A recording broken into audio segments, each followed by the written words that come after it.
गोस्वामी जी कहते हैं राम जी के आने के बाद मां कैकेयी ने एक और मां सुमित्रा ने 2 पुत्रों को जन्म दिया। अब सुमित्रा जी के 2 पुत्र क्यों हो गए? प्रसाद के बंटवारे के कारण। कल की कथा याद करिए, पूरे प्रसाद को 2 भाग में बांटा गया था, समझ रहे हैं? तो जो आधा भाग था वो किसको दिया गया? मां कौशल्या को, जिनसे राम जी का अवतार हुआ। अब जो आधा भाग बचा है उसको 2 भाग में बांटा गया। एक पा भाग मां कैकेयी को दिया गया, जिनसे भरत भैया ने जन्म लिया। अब जो बचा हुआ पा भाग है, गुरुदेव ने कहा था कि इसको 2 भाग में बांटिएगा, और एक भाग कौशल्या जी को और एक भाग कैकेयी जी को देकर कहिएगा, दोनों रानियां प्रसन्न मन से सुमित्रा जी को प्रसाद देंगी। उन्हीं 2 भागों से लक्ष्मण भैया और शत्रुघ्न भैया का जन्म हुआ। आप समझ रहे हैं? अब आपको बताऊं, जिस दिन मां कैकेयी और कौशल्या जी ने सुमित्रा जी को अपने अपने हाथ से प्रसाद दिया, सुमित्रा मैया बोली आप दोनों को एक एक भाग मिला और आप दोनों की कृपा से मुझे 2 भाग मिला। मैं आज ही वचन देती हूं। कैसा वचन? यदि प्रभु कृपा से मेरे 2 पुत्र हुए तो मैं अपने दोनों पुत्रों को आप दोनों के पुत्रों की सेवा में जीवन भर के लिए समर्पित कर दूंगी। ये मेरा वचन है आपको। और उसी वचन के कारण मां सुमित्रा के ज्येष्ठ पुत्र लक्ष्मण भैया कौशल्या मैया के पुत्र राम जी की सेवा में लग गए, और सुमित्रा जी के छोटे पुत्र शत्रुघ्न भैया कैकेयी मैया के पुत्र भरत जी की सेवा में लग गए। 4 पुत्रों का जन्म हुआ। अयोध्या में जो आनंद महोत्सव चल रहा था, वो आनंद महोत्सव देखते देखते 4 गुना बढ़ गया। में जो लोगों को सुख मिला, जो संपत्ति मिली, जिस समय और समाज का दर्शन प्राप्त हुआ, इन चारों के विषय में मैं तुलसी क्या सरस्वती और शेष नारायण भी कहने में सक्षम नहीं है। इतना प्राप्त हुआ लोगों को। बाल्टी में यदि पानी रखा हो ना, तो आप उसको माप सकते हैं। माप सकते हैं कि नहीं माप सकते हैं? बताइए कितना लीटर पानी है, माप सकते हैं ना? टंकी में रखा हो तो माप सकते हैं? बोलिए। हाँ। तालाब में पानी हो तो माप सकते हैं। नदी के भी जल को मापा जा सकता है, लेकिन आज तक विश्व में ऐसी कोई तकनीक नहीं बनी जो समुद्र के जल को माप कर बता दे समुद्र में कितना जल है। अयोध्या में भगवान के आने के बाद जो सुख मिला, उसको बताया नहीं जा सका, मापा नहीं जा सका। क्यों? साक्षात सुख के सिंधु ने अवतार लिया है। भगवान सुख के समुद्र है, और जहां समुद्र ही उपस्थित हो जाए उसको कौन कितना बताएगा? इसलिए सुख कहने में नहीं आया। संपत्ति, देखिए हम और आप अर्थ प्राप्त करते हैं। ये महात्मा जो बैठे हैं, ये परम अर्थ प्राप्त करते हैं। अर्थ यानी धन। हम और आप ऐसे ऐसे गिनते हैं ना, ऐसे ऐसे। हम महात्मा लोग ऐसे ऐसे गिनते हैं। हम भी जमा कर रहे हैं, ये भी जमा कर रहे हैं।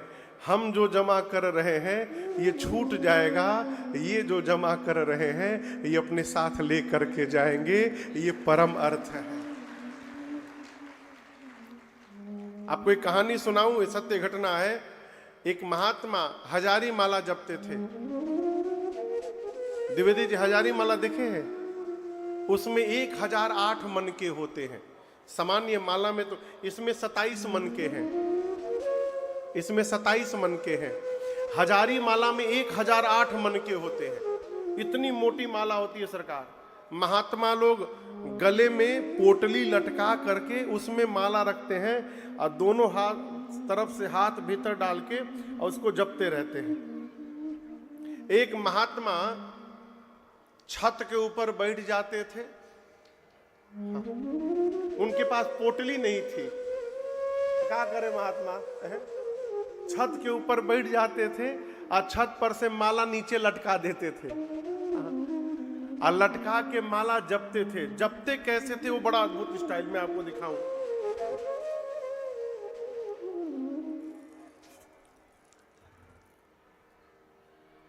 ये 108 मनके वाली माना है, इसमें 108 है, उनमें 1008 थे महात्मा में। तो उतनी बड़ी माला कहां रखें, तो छत पर चल के नीचे लटका देते थे और लटका के ऐसे ऐसे नहीं जपते थे। राम, एक बार राम बोले 150-200 खींच दे, राम राम। एक ने कहा कि महाराज हम आज तक ऐसे ऐसे जपते हुए देखे हैं और आप पहली बार ये नया स्टाइल देखे, निंजा टेक्निक माला जपने का, आप एक बार में 150-200 खींच दे रहे हैं, ऐसा क्यों कर रहे हैं? महात्मा बोले तुम मूर्ख हो, यहां राम नाम की लूट मची है, जितना लूट सकते हो लूट लो। बोले जब तक तुम एक लूटोगे तब तक मैं 150 लूट लूंगा। ये क्या है? ये मुनियों का धन है, संपत्ति है। इसीलिए जब राम जी अयोध्या में अवतार लिए तो अवध वासियों को जो संपत्ति प्राप्त हुई वो कहने में नहीं आ सकता। और मैं आपको बताऊं, आप अरबों के संपत्ति के मालिक हो जाइए, बगल वाला ही आपसे नफरत करेगा, आपसे चिढ़ेगा, आपको कोई पूछेगा नहीं। कौन के सुना रहा था हमको कि किसकी बिल्ली मरी तो 5000 लोग गए थे। कोई निजाम थे, उनकी बिल्ली जब मरी तो उस बिल्ली को दफनाने में 5000 लोग गए और जब निजाम मर गए तो कौनों नहीं गए। आप अरबों की संपत्ति हो जाइए, कोई नहीं पूछने वाला है। और आप भगवत नाम की संपत्ति जमा कर लीजिए, पूरा जगत आपको सिर पर उठा करके रखेगा। ये भगवत नाम की संपत्ति की महिमा है, ये मुनियों का धन है। मुनि धन जन सर्वस शिव प्राण। गोस्वामी जी कहते हैं जो लोगों को सुख मिला, जो संपत्ति मिली, जिस समय का दर्शन मिला, समय का दर्शन। राम जी का जन्म कब हुआ आप बताइए? कल ही बताया हूं मैं। कौन से महीने में? सब हम ही बोले, चैत्र मास। कौन से पक्ष में? कौन सी तिथि में? दिन कौन सा? मंगलवार। आप में से कोई रामनवमी के दिन अयोध्या गया है? बस 10-20 लोग, हजारों की संख्या में। अच्छा हाथ नीचे रखिए। आप लोग में से 5 तीर्थ कौन कर लिया है अपने जीवन में? 5 तीर्थ, कम से कम 5 तीर्थ। अच्छा 10 तीर्थ कितने लोग कर लिए हैं? 100 तीर्थ हम किए हैं। 1000 तीर्थ कितने लोग किए हैं? उधर एक लोग खाली हाथ उठाए हैं। 1000 तीर्थ कर लिए हैं, हम कर लिए हैं। अच्छा छोड़िए, दुनिया का सारा तीर्थ कौन करके बैठा है? हम किए हैं दुनिया का सारा तीर्थ। व्यासपीठ पर बैठा हूं, झूठ नहीं बोल रहा हूं। धरती पर जितने तीर्थ हैं सब किया हूं। अब आप कहोगे महाराज ये पच नहीं रहा है, तो पचाने का टेबलेट दे रहा हूं आपको। कहा गोस्वामी जी कहते हैं, जेहि दिन राम जन्म श्रुति गावहीं, जेहि दिन राम जन्म तीरथ सकल तहाँ चलिया वहीं तीरथ सकल तहाँ चलिया वहीं। जिस दिन वेद भगवान श्री राम जी के जन्म की तिथि बताते हैं, उस समय जन्म तिथि के दिन 12 बजे धरती के सारे तीर्थ अयोध्या पहुंच जाते हैं। कहां पहुंच जाते हैं? उस दिन उस समय अयोध्या में जो पहुंच गया, उसको बिना रुपया खर्चा किए सभी तीर्थों में जाने का फल प्राप्त हो जाता है। ये प्रमाण है चौपाई। रामनवमी के दिन आप अयोध्या पहुंच जाइए, सभी तीर्थों में जाने का फल प्राप्त हो जाएगा। और आप कल्पना करिए, जिस समय धरती के सारे तीर्थ दिखाई पड़ जाएं, उस समय के बारे में कोई क्या बताएगा?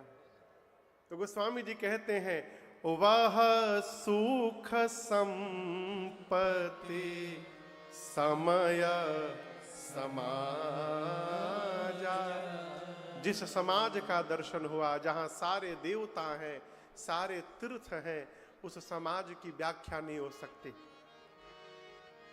गोस्वामी जी कहते हैं, दिन में ही ऐसा लगा कि राम जी से मिलने रात्रि आ गई हो। अंधेरा छा गया। अंधेरा क्यों छा गया? सारे पुरुष सोचे कि यज्ञ नारायण यदि प्रसाद न देते तो राम जी न आते। तो अयोध्या के सारे पुरुष यज्ञ नारायण को धन्यवाद देने के लिए अपने घर में आहुति करने लगे, स्वाहा स्वाहा। तो अग्निकुंड से क्या निकलेगा? धुआं। बोला करिए, क्या निकलेगा? धुआं। हाँ, सफेद रंग का ना? अच्छा, काला। नेवारी में करिया निकला था धुआं। हाँ, काला ही धुआं निकलेगा। तो क्या निकला? हर घर से क्या निकला? धुआं। और जो माताएं और सखियां थीं, वो घर से बाहर निकलकर थाल में अबीर लेके अबीर उड़ाने लगे। उड़ई उड़ई अबीर मनहु अरुणारी।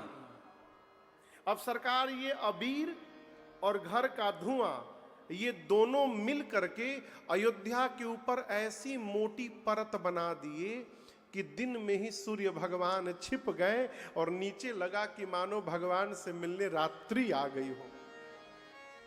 गोस्वामी जी लिखते हैं, प्रभु ही मिलन आई जनु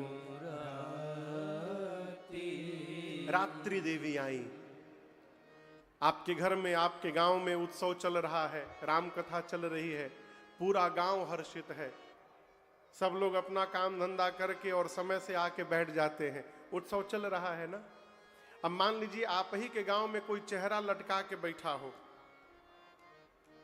तो पंडाल से जो निकलेगा जाएगा, पूछेगा तहारा का भइल बा, क्या हुआ है? हम लोग गए थे बक्सर में कथा करने, वहां एक बाबा मिले, बड़े बुजुर्ग।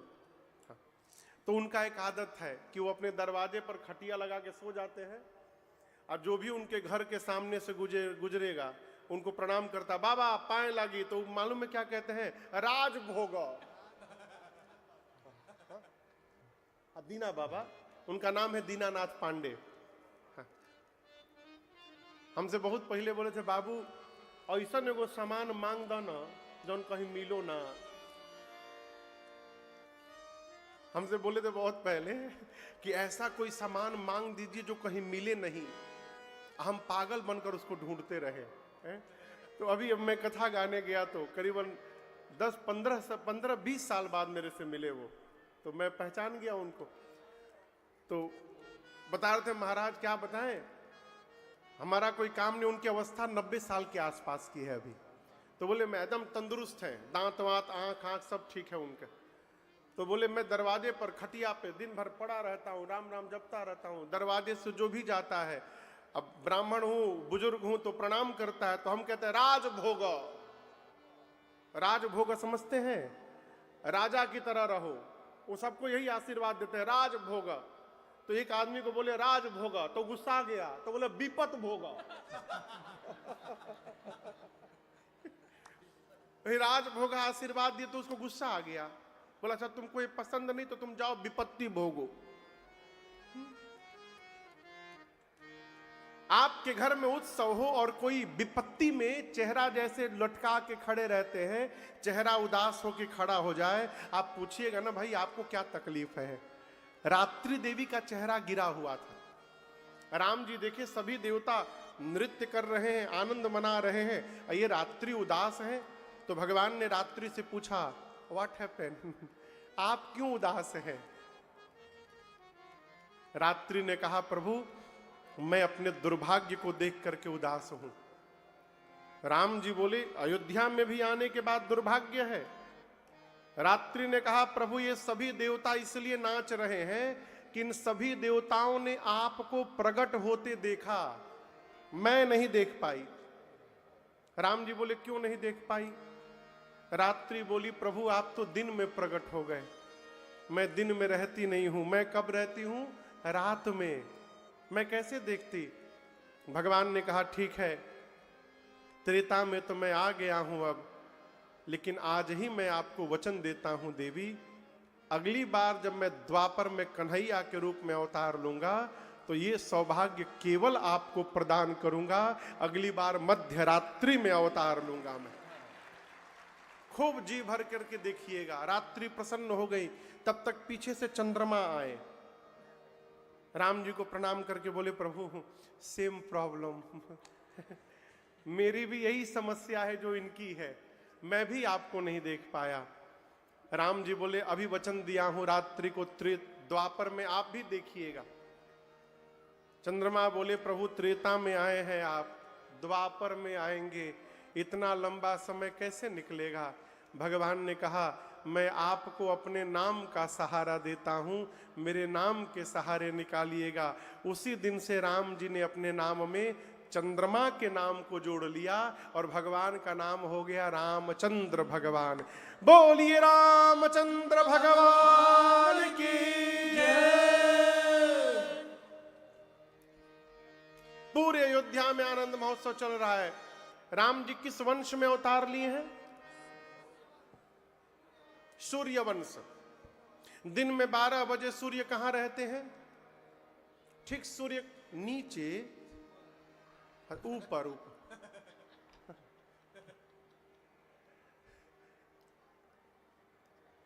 12 बजे सूर्य भगवान कहां रहते हैं? ठीक ऊपर, सिर के ऊपर। अयोध्या के ऊपर सूर्य नारायण खड़े हैं, उनके वंश में ही परमात्मा अवतार लिए हैं। अयोध्या का उत्सव सूर्य भगवान देख रहे हैं। सूर्य नारायण सोचे कि यदि आगे चला जाऊंगा तो अयोध्या पीछे छूट जाएगी, फिर मेरे घर में जो उत्सव चल रहा है इससे मैं वंचित रह जाऊंगा। निर्णय किया कि चलना तो जीवन भर है, आज थोड़ी देर यदि यहां रुक करके उत्सव का दर्शन कर लूंगा तो किसी को पता थोड़ी चलेगा। खड़ा हो जाता हूं। सूर्य भगवान अयोध्या के ऊपर खड़े हो गए और नीचे का उत्सव देखने लगे। क्या देखने लगे? अच्छा ये बताइए आनंद आ रहा है? मैं आप लोगों से पूछ रहा हूं तो सूर्य नारायण को कितना आया होगा? सूर्य नारायण एक गीत सुने, बोले एक और सुन लेता हूं बस, दूसरा सुने। मैं आपको बताऊं जब हम लोग छोटे थे कलकत्ता में भैया, तो क्रिकेट मैच जब दूरदर्शन पर ना आके डिश टीवी पर आता था, उस पर ESPN पर, स्टार स्पोर्ट्स पर, तो घर में डिश टीवी का कनेक्शन था नहीं, 2 ही चैनल आते थे, DD1 DD2। तो उस दिन जिस दिन मैच हो उस दिन सब्जी लेने के लिए बहुत बेचैन रहते थे हम लोग। माई से कहते थे माई सब्जी लाना है ना, जल्दी झोली दो। झोला और सब पैसा लेके जाते थे सब्जी लेके साइकिल पर, और टीवी के दुकान के बाहर खड़े हो जाते थे। वो टीवी में क्रिकेट मैच लगा के दुकान वाले रख देते थे। अब खड़े हो जाते थे, एक ओवर और देख ले, बस एक ओवर और, बस अंतिम ओवर। ऐसे सब्जी लेकर हम लोग घंटों खड़े होकर मैच देख लेते थे। घर जाने के बाद दूसरा मैच होता था, फिर माई प्रसादी और शादी देती थी अच्छे से। तो उसी प्रकार सूर्य नारायण खड़े हैं, एक गीत सुने, बोले बस एक और सुन लेता हूं, दूसरा सुने। दूसरा और अच्छा लगा, बोले अच्छा एक और सुन लेता हूं, तीसरा सुने। ऐसे करके 3-4 घंटे सुनते रह गए। अब उसके बाद क्या सोचे कि कितना ये लोग गाएंगे, तब से तो गा ही रहे हैं, अब थोड़ी देर में बंद होने वाला होगा, आगे यदि चला जाऊंगा तो मन में ये 30 बनी रहेगी कि न जाने मेरे आने के बाद और क्या क्या हुआ होगा वहां पर। तो उन्होंने निर्णय किया कि अब एक बार पूरा उत्सव बंद हो जाए तब हम आगे बढ़ेंगे। किसने सोचा? जोर से बोलिए। सूर्य भगवान। नीचे का बधाई उत्सव बंद हो जाए तब जाएंगे। बधाई गाने वाले क्या सोच रहे हैं? रात हो जाए तो बंद किया जाए। आप समझ रहे हैं? बधाई गाने वाले सोच रहे हैं रात हो तो बंद किया जाए। रात कब होगी? जब वो जाएंगे सूर्य नारायण। रात्रि कब होगी? जब सूर्य नारायण जाएंगे। सूर्य नारायण कब जाएंगे? जब ये बंद होगा। ये बंद कब होगा? जब रात होगी। रात कब होगी? जब वो जाएंगे। वो जाएंगे कब? जब ये बंद होगा। आप समझ रहे हैं? गोस्वामी जी लिख रहे हैं कि भगवान के आने के बाद श्री अवध में 1 महीने तक दिन ही दिन बना रह गया। कितने दिन? 1 महीना सूर्य नारायण गए ही नहीं अयोध्या के ऊपर से। न वो जा रहे हैं, न उत्सव बंद हो रहा है। बाबा लिखते हैं, मास दिवस कर दिवस भा, यह मरम न जानई को, रथ समेत रवि था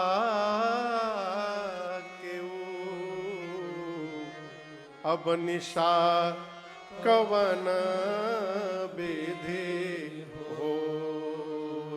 1 मास तक भगवान सूर्य अयोध्या के ऊपर स्तब्ध रह गए। पढ़ा लिखा मनुष्य ये मानने को तैयार ही नहीं होगा कि महाराज 1 महीना भी दिन हो सकता है। इम्पॉसिबल। काहे का इम्पॉसिबल? काहे का इम्पॉसिबल? आपको पता है कि नहीं पता, मुझे नहीं पता। आज भी पृथ्वी पर कई ऐसे जगह हैं जहां 6-6 महीने दिन रहता है। 6-6 महीने दिन। आप यूरोप में आइए, नॉर्डिक 4 देश है वहां पर, डेनमार्क, स्वीडन, फिनलैंड और नॉर्वे। नॉर्वे में भैया 6 महीना दिन रहता है, 6 महीने रात। वहां एक मिडनाइट सन दिन भी आता है। उस दिन का नाम है मिडनाइट सन। साल में एक दिन आता है जहां रात को 12 बजे भी सूर्य भगवान दिखाई पड़ते हैं। 6 महीना दिने रहता है, 6 महीना रातें रहता है, अंधकार। हम लोग कथा गाने गए डेनमार्क में, कथा करके रात में 9:30 बजे निकले, तब वो दिने दिन दिखाई दे। कहो 11 साढ़े 11 बजे रात को जाके अंधकार होए, और फिर सवेरे 5-6 बजे सूर्य भगवान निकल जाए। एकदम डिस्टर्ब हो गया था दिमाग अंधकार देखने के लिए।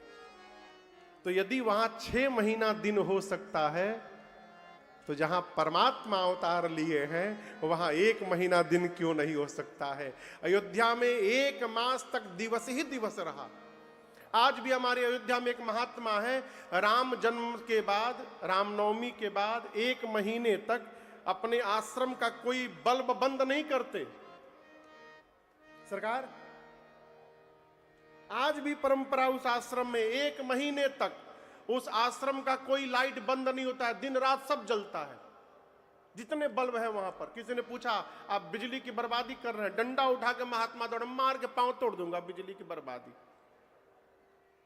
इतना लाइट क्यों जलाए हैं?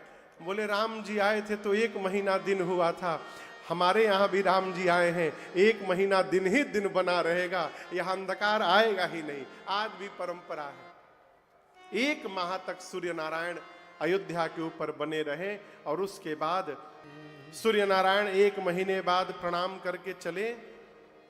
कैलाश में भगवान शंकर मां पार्वती को कथा सुना रहे हैं इतना सुनाने के बाद बाबा बोले माँ पार्वती से, देवी आप तो दृढ़मती हैं, परम विदुषी हैं, आपको एक बात बताऊं? माँ बोली बताइए।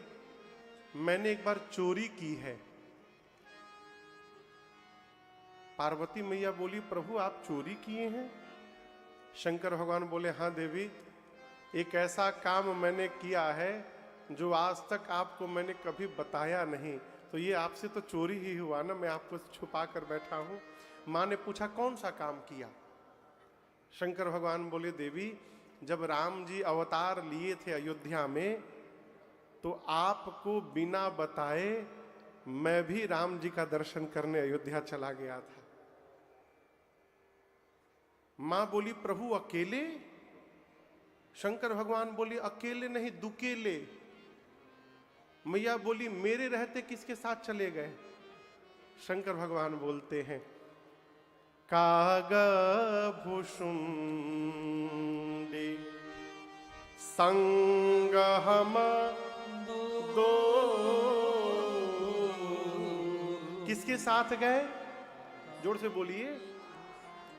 काग भुषुंडी जी मनुष्य हैं कि क्या हैं? कौवा हैं। माई बोली जाने के लिए कौवे महाराज मिले थे आपको? शंकर भगवान बोले मैं अनजाने में उनके साथ नहीं गया। किस लिए गया? इसलिए गया कि हम दोनों का चित्त एक है, हम दोनों का चरित्र एक है, हम दोनों के इष्ट एक हैं। आपको बताऊं, कागभुषुंडी जी और शंकर जी दोनों के इष्ट कौन है? राम जी में कौन राम जी? छोटका राम जी, बालक राम। ये बड़े वाले राम जी इष्ट नहीं है। शंकर जी के भी इष्ट छोटे वाले राम है, बंदऊ बाल रूप सोई राम। सरकार, शंकर जी बाल रूप की वंदना करते हैं और कागभुषुंडी जी कहते हैं इष्ट देव मम बालक रामा। दोनों की इष्ट बालक राम है। सरकार, एक दिन मैं सोच रहा था कि ये छोटके राम जी को इष्ट कहां बनाए हैं, बड़के राम जी को इष्ट बनाना चाहिए। तो मन में भाव आया कि शंकर भगवान और कागभुषुंडी जी सोचे कि यदि छोटे राम जी इष्ट रहेंगे और यदि कभी जीवन में आमना सामना हो गया और भगवान यदि छोटे बालक के रूप में रहेंगे तो भगवान को गोद में उठाने का सौभाग्य प्राप्त हो जाएगा, इसलिए बालक राम को इष्ट बनाए हुए हैं। और अयोध्या में बड़के राम जी अवतार नहीं लिए। कौन अवतार लिया है? छोटके वाले राम जी। इसलिए शंकर जी कहते हैं मैं कागभुषुंडी जी के साथ गया। आप हजारों लोग राम कथा सुनने आए हैं। जीवन में कभी भी कथा सुनने जाइए तो उसी के साथ जाइए जिसको कथा से प्रेम हो। जिसको कथा से प्रेम नहीं है, यदि उसको आप कथा में लेकर के आएगा ना, तो ना अपने सुनेगा ना आपको सुनने देगा। जैसे 5-10 मिनट बीता आपको खोदना शुरू करेगा। चला जाए, बहुत हो गया, मोबाइल पे सुन लीजिएगा, चला जाए। इतना परेशान कर देगा कि आप सुन नहीं पाइएगा। एक महात्मा कहते हैं कि यदि मजबूरी बस मान लीजिए उसी के पास गाड़ी हो तो समझा उमझा कर उसको फंसा करके लाना पड़ता है। तो यदि ऐसे किसी जीव के साथ आना पड़े जिसको कथा में रुचि नहीं है, तो कथा पंडाल के बाहर आकर ही गुम हो जाइए। पंडाल के बाहर आइए, गुम हो जाइए। यदि वो यहां बैठा है तो आप उधर जाके बैठ जाइए। 3 घंटा वो आपको ढूंढने में परेशान रहेगा और आप चकाचक भगवान की कथा सुन लीजिए और उसके बाद जाकर अरे मिल गए मिल गए मिल गए मिल गए, कहां बैठे थे यार।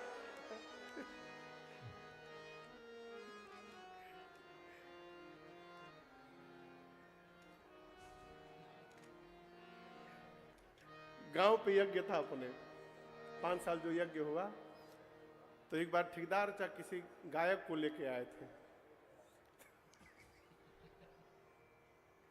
हमारे एक चाचा हैं, तो मेरे गांव पर पिताजी ने 5 साल यज्ञ कराया, 2011 से 2015 तक। तो उसी यज्ञ से मैं कथा प्रारंभ किया 2011 में। तो मैं क्यों कह रहा हूं, मुझे एक बात याद आ गई। तो हमारे एक चाचा हैं समस्तीपुर के, तो वो यज्ञ में आए थे, दूसरे या तीसरे साल की यज्ञ था, मेरी राम कथा थी 9 दिन की वहां पर। तो दिन में शाम को कथा होती, रात में लीला। तो वो चाचा एक किसी लड़का था, एक छोटा मोटा गायक, उसको लेकर के आए थे। तो उनका दवाई कहीं रख करके, अब बिना दवाई दिए जा करके भीड़ में बैठ के लीला देख रहा था। हजारों की भीड़ लगी है, रामलीला चल रहा है गांव में, हजारों की भीड़। अब चाचा बोले, किसी को बोले मैं सुन रहा हूं। चाचा बोले कि जाओ उसको पकड़ के लाओ। बोला भीड़ में कैसे दिखाई पड़ेगा? चाचा बोले वो लाखों के भीड़ में दिखाई देगा। क्यों? तो बोले इतना बड़ा मूर्ख है, वो रात में भी काला चश्मा लगा के बैठा होगा और सिर पे टोपी लगाया होगा गोल, जाओ दिखाओ, दिखाई पड़ेगा, पकड़ के लाओ। तो सही में वो रतियों में गोल टोपी और करिया चश्मा लगा के बैठे। तो हम उससे पूछे तुम रात में काला चश्मा काहे लगाते हो? बोले महाराज अभी नया नया खरीदा हूं, घर जाऊंगा तो हमसे छीन लिया जाएगा, इसीलिए जितना सधा सकता हूं। हम लोग पहन के सोते भी हो, बोलते 2 घंटा। गोल टोपी, गोल टोपी याद है ना?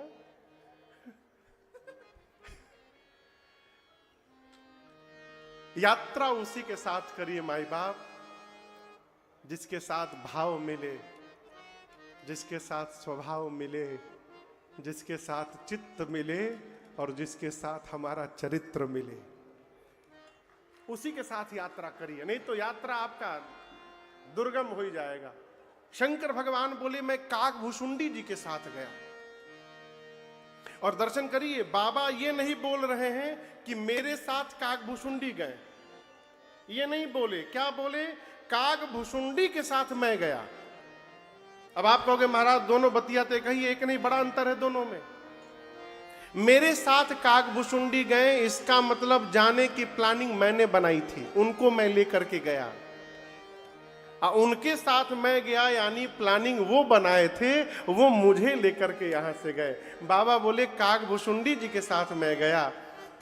मां ने पूछा वहां पर जाने के बाद क्या क्या हुआ प्रभु? शंकर भगवान बोले हम लोग मनुष्य के रूप में गए देवी। अब अयोध्या में गए तो सामान्य मनुष्य बन गए, राजमहल में प्रवेश न मिले। तो मैंने क्या किया कि काकभूषुंडी को अपन चेला बना लिया और कहा काकभूषुंडी कुछ किया जाए कि पास मिले भीतर का। तो हमने कहा तुम पता करो अयोध्या में सबसे अधिक भीड़ कहां और किस समय होती है। तो एक दिन में काकभूषुंडी जी पूरा सर्वे रिपोर्ट लेकर के आए और बोले गुरुदेव सरजू जी के किनारे सवेरे सवेरे बहुत भीड़ होती है, सब लोग नहाने जाते हैं वहां पर। तो शंकर भगवान काकभूषुंडी जी से बोले ठीक है, वहीं पर एक कमरा लो रेंट पर, अपना कार्यालय खोला जाएगा। सरजू जी के किनारे शंकर भगवान एक कमरा लिए रेंट पर सरकार, और वहां कार्यालय खुला और कार्यालय के ऊपर साइन बोर्ड लिखा गया भविष्य पूछो केंद्र, प्रोपराइटर शंकर शर्मा। मालिक कौन है दुकान का? शंकर शर्मा। उप सहायक भूषुंडी नारायण पाणे। शंकर भगवान बोले कस्टमर बनाना पड़ेगा, नया नया बिजनेस है तो ऑफर देना पड़ेगा। प्रचार करो सरजू जी के किनारे सवेरे सवेरे भूषुंडी जी कि 1 महीना तक गुरु जी बिना फीस लिए भविष्य बताएंगे। अब जैसे लोगों को पता चला कि बिना फीस दिए भविष्य हाथ दिखा जाएगा, फ्री के नाम पे भारत में का हो रहा आप तो देख ही रहे हैं। लोग फ्री में फिनाइल पीने को तैयार हैं। हाँ सच बता रहा हूं मैं आपको। जैसे पता चला भीड़ लग गई बाबा के आगे, कार्यालय के आगे। और शंकर भगवान को क्या हाथ देखना है, बाबा हाथ पकड़ते थे, बोलने लगते थे सवेरे मार खाए हो तुम घर में। अरे बाबा आप तो त्रिकालदर्शी हैं, 4 डंडा खाए हो, पराठा भी खा के आए हो तुम। बाबा हाथ पकड़ते थे, सब बताने लगते थे। देखते देखते 3-4 दिनों में शंकर भगवान की ख्याति इतनी बढ़ गई, अयोध्या में सूचना पहुंची मां कौशल्या के पास। दासियों ने जाकर कहा महारानी एक बहुत भारी पंडित जी आए हैं, हाथ पकड़ते हैं पूरा भविष्य बता देते हैं। कौशल्या मैया ने कहा उनको बुला करके लाओ, मुझे अपने राम का भाग्य उनसे पूछना है। ऐसे सिपाही पहुंचे शंकर भगवान के कार्यालय के सामने। गोस्वामी जी ने इस प्रसंग को गीतावली में लिखा है। गितावली जी में। सिपाही पहुंचे शंकर भगवान के कार्यालय के आगे, भीड़ लगी है लंबी कतार। सिपाहियों ने पूछा, शंकर शर्मा कौन है आप में से? बाबा बोले, मैं हूं शंकर शर्मा, क्या हुआ? चलिए, आपको महारानी ने बुलवाया है, उनके लल्ला का भाग्य बताना है। जैसे शंकर भगवान सुने, काकभुसुंडी जी से बोले, चेला जल्दी पोथी पतरा बंद करो, चला जाए यहां से। अब जो लोग लाइन लगाए हैं वो बोले, हमारा भाग्य कौन बताएगा? शंकर भगवान बोले, तुम्हारा भाग्य तुम जानो, अब मैं अपना भाग्य देखने जा रहा हूं, बुलावा आ गया है प्रभु का। बाबा काकभुसुंडी जी को लेकर पहुंचे महल के द्वार पर। जैसे द्वार पर गए, सेवकों ने रोका, कहा, आप परिचय दीजिए अपना दोनों लोग। शंकर भगवान बोले, शंकर शर्मा। भुसुंडी जी बोले, भुसुंडी नारायण पांडे। सेवक बोले, केवल शंकर शर्मा के नाम से एंट्री पास बना है, आपका चेला नहीं जाएगा भीतर। शंकर भगवान बोले, कोई बात नहीं, चेला को बाहर बिठाइए। काकभुसुंडी जी बोले, बाबा आए हम लोग साथ में, जब भीतर जाने की बारी आई तो बाहर बिठाइए। शंकर भगवान बोले, तुम्हारे चक्कर में हम भी अटक जाएंगे, एक बार भीतर जाने दो, फिर किसी तरह आपको भी बुलवाऊंगा मैं। बाबा भीतर गए, मां कौशल्या ने पांव पखारा, पूजन किया, दिव्य आसन पर बिठाया और उसके बाद राघव जी को गोद में लेकर मां शंकर जी के सामने आई। आपको मैं बताऊं, शंकर भगवान ने जब राम जी को देखा ना, तो शंकर जी को राम जी की याद नहीं आई, शंकर जी को भुसुंडी जी की याद आ गई। चेला बाहर बैठा है, वंचित रह जाएगा। मां ने लाकर कहा, मेरे राम का भाग्य बताइए। शंकर भगवान बोले, एक समस्या है। मां बोली, कैसी समस्या है? शंकर जी बोले, बच्चे में समस्या नहीं है, समस्या ये है कि मेरा जितना किताब है ना, सब हमारा चेला लेके बाहर बैठा है। अब पोथी पतरा तो चेला के पास, हम ऐसे कैसे बता दे? मां बोली, अभी बुलवाती हूं। काकभुसुंडी जी की एंट्री हुई, वाइल्ड कार्ड एंट्री, हाँ, स्पेशल एंट्री हुई। काकभुसुंडी जी जैसे पहुंचे, मन ही मन बाबा को धन्यवाद दिए। अब गुरु चेला दोनों भगवान का दर्शन कर रहे हैं। कौशल्या मैया ने राम जी को शंकर भगवान की गोद में दे दिया। बाबा राम जी को गोद में लिए और एक हाथ ले करके राम जी का शंकर जी देखने लगे। अब काकभुसुंडी जी सोचे कि गुरु जी अकेले अकेले लूट रहे हैं, हमसे पूछ भी नहीं रहे हैं।